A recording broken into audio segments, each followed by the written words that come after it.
आपके अपने YouTube channel only facts TV में मैं अमित नागपाल आपका रोज की तरह स्वागत करता हूं और आज हम तथ्यात्मक विश्लेषण करने वाले हैं।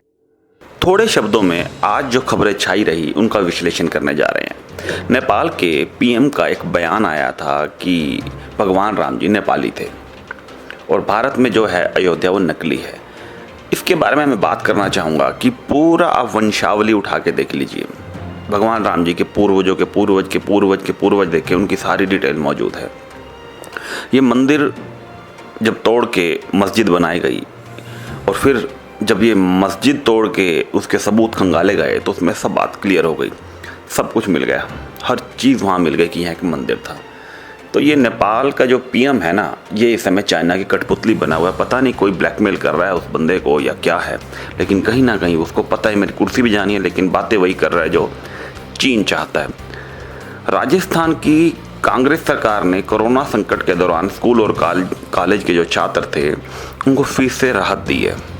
मैं इसको बहुत अच्छा कदम मानता हूँ।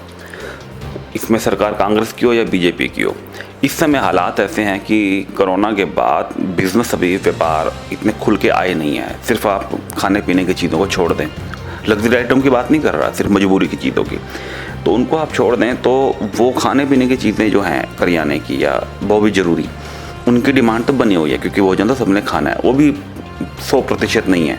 तो उस वक्त में अगर सरकार अभिभावकों को छूट देती है, इसमें कुछ लोग ऐसे हैं जिनके पास सक्षमता पूरी है, कुछ लोग सक्षम नहीं भी हैं, लेकिन जो लोग सक्षम नहीं हैं उनको बहुत बड़ी राहत है और प्रत्यक्ष रूप से ये बहुत बड़ा कदम मैं इसको मानता हूँ। सरकार कोई भी हो, लेकिन अच्छे कदम की सराहना की जानी चाहिए। अब भारत में एक बात आ रही है कि हमारे यहाँ 8 लाख से ज़्यादा कोरोना के मरीज संक्रमित पहचान लिए गए हैं। हो सकता है इससे ज़्यादा भी आंकड़ा हो, लेकिन पहचान जो है 8 लाख से ज़्यादा की हो गई है। लेकिन ठीक होने की दर ये लगभग 60% से भी ज़्यादा है, तो ये बहुत अच्छी बात है। वो लोग घबराएं ना, और ये 60 ऐसा लग रहा है क्योंकि अभी केसेस पिछले कुछ दिनों में ज़्यादा आए हैं, तो आप ये समझें कि ये दर ये बहुत 90 को भी क्रॉस कर जाएगी। तो लोगों के ठीक होने की दर बहुत अच्छी है। इसलिए कोरोना, पहली बात तो हो ना, सोशल डिस्टेंसिंग का पालन करें, लेकिन अगर हो भी जाता है तो घबराने की ज़रूरत नहीं है। ये ठीक हो जाता है। अपना शरीर अगर टेंशन लेंगे तो दिक्कत रहती है, क्योंकि शरीर तनाव में आ जाता है, फिर हमारा इम्यून सिस्टम अच्छा काम नहीं करता।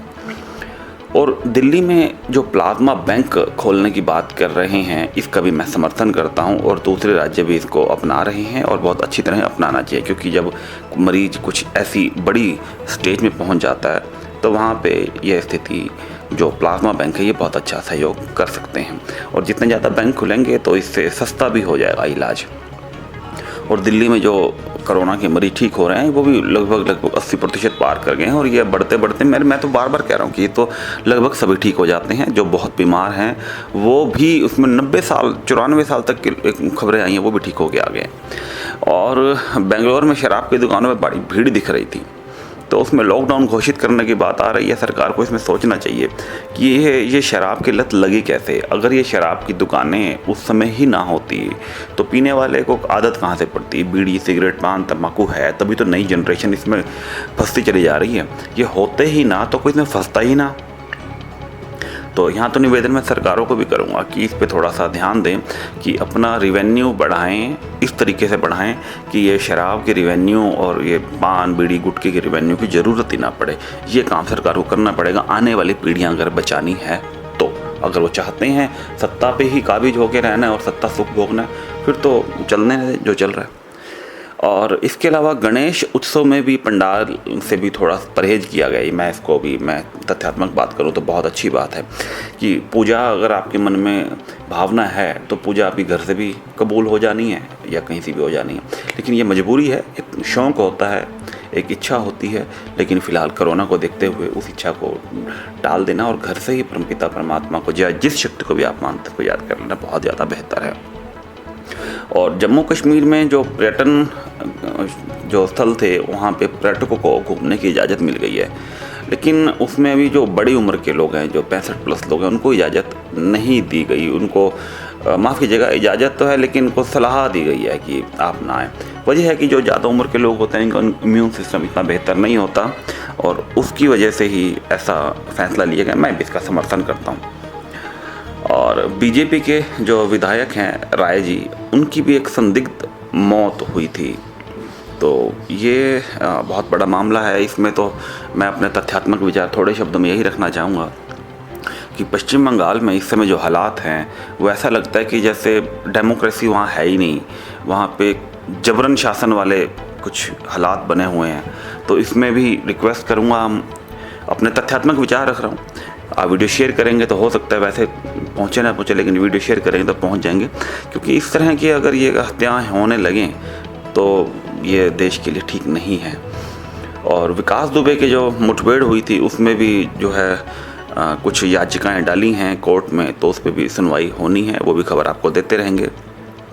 और गूगल भारत में $10 बिलियन का निवेश करना चाह रहा है, वो भी डिजिटल अर्थव्यवस्था को बनाने के लिए।